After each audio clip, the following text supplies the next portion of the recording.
Presentamos La Armadura de Dios. Un libro que enseña a orar cuando no tienes ganas de orar. Un libro que motiva a leer la Biblia cuando no tienes ganas de leerla. Un libro que te ayudará a vencer las tentaciones y recibir cada día el don del Espíritu Santo. La Armadura de Dios. Conoce cómo vivir cada día en la presencia de Jesús.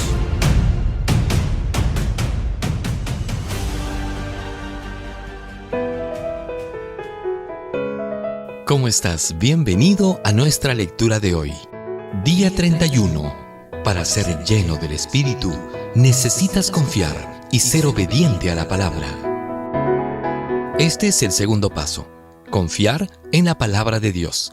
Es a través de ella que el Espíritu te habla. Santiago dice que el que duda es comparado a las olas del mar, que el viento agita y lleva de un lado a otro. Quien sea así, no piense que recibirá del Señor cosa alguna, pues quienes titubean son inconstantes en todo lo que hacen. Santiago capítulo 1, versículos 6 al 8. El Espíritu solo toma posesión completa de la persona que cree en Jesús y en su palabra. La duda es como una piedra que cierra la puerta del corazón. Si crees en Jesús y en su palabra, con toda seguridad lo buscarás y pedirás, y cuanto más pidas, más recibirás. Esa es la promesa de Jesús. Así que pidan y se les dará. Busquen y encontrarán. Llamen y se les abrirá. Porque todo aquel que pide recibe, y el que busca encuentra, y al que llama se le abre. Lucas capítulo 11, versículos 9 al 13. En este texto, Jesús no habla de pedir cualquier cosa, sino específicamente del Espíritu Santo. Entonces, es necesario pedir y pedir y pedir. La oración no cambia el corazón de Dios para que atienda tus deseos, sino que cambia tu corazón para que el Espíritu tome control absoluto de tu ser. Para ser lleno del Espíritu necesitas ser obediente a la palabra. Lucas escribió: de esto somos testigos nosotros, y también el Espíritu Santo, que Dios ha dado a quienes lo obedecen. Hechos capítulo 5, versículo 32. El Espíritu es dado a los que le obedecen. ¿Cómo funciona esto? Ya vimos que el primer trabajo que el Espíritu realiza en la vida del creyente es convencerlo de pecado. Lo hace a través de su palabra. Si te deparas con la palabra de Dios y la obedeces, el Espíritu te habla de forma más clara. Y si continúas obedeciéndole, el Espíritu te habla cada vez más y más, hasta tomar posesión completa de tu ser. La obediencia te capacita para recibir cada día más verdades. En la medida que obedezcas, te vuelves cada día más sensible a la voz del Espíritu, hasta llegar a recibir la lluvia tardía, o sea, la plenitud de su obra. Jamás pienses que si recibes un mensaje y lo rechazas, continuarás siendo sensible a la voz del Espíritu.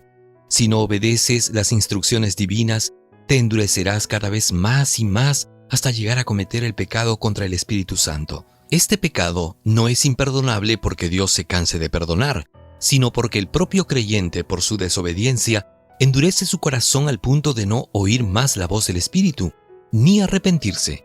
Y sin arrepentimiento no existe perdón, porque Dios no puede perdonar a nadie por la fuerza. La persona tiene que pedir perdón para ser perdonada. Un peligro imperceptible. Conversé durante un campamento con un buen hermano que me dijo: Pastor, desde mi conversión y por la gracia divina he tratado de seguir todas las instrucciones divinas.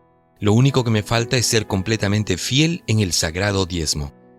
La situación de muchos creyentes sinceros es la misma de este hermano.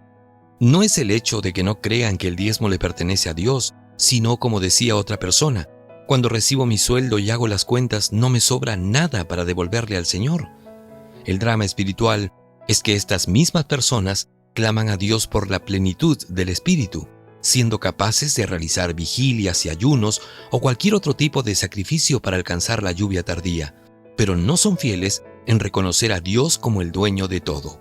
Si al recibir tu sueldo, lo primero que haces es una lista de las cuentas que necesitas pagar, percibirás que raramente va a sobrar dinero para devolverle el sagrado diezmo al Señor.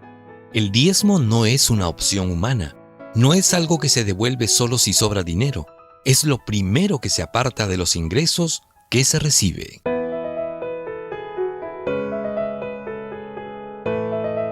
¿Cuál es el desafío para hoy? Hoy aprendimos que para continuar diariamente en la presencia del Espíritu Santo, necesitamos pedirlo cada día, pero también aprendiste que necesitas confiar en la palabra de Dios, pues es a través de ella que el Espíritu Santo te habla. Ve a tu lugar de oración y meditación de la palabra de Dios y por 30 minutos clama a Dios para que Él te llene del Espíritu Santo. Reconoce y confiesa tus pecados con llanto y dolor. Y por último, saca de tu oración la frase «sí puedes», porque Dios sí puede. Pídele al Padre en el nombre de Jesús con la frase «lléname del Espíritu Santo». ¿Vamos a intentarlo? Hemos presentado La armadura de Dios, el último libro del pastor Alejandro Bullón. Conoce cómo vivir cada día en la presencia de Jesús. Hasta la próxima.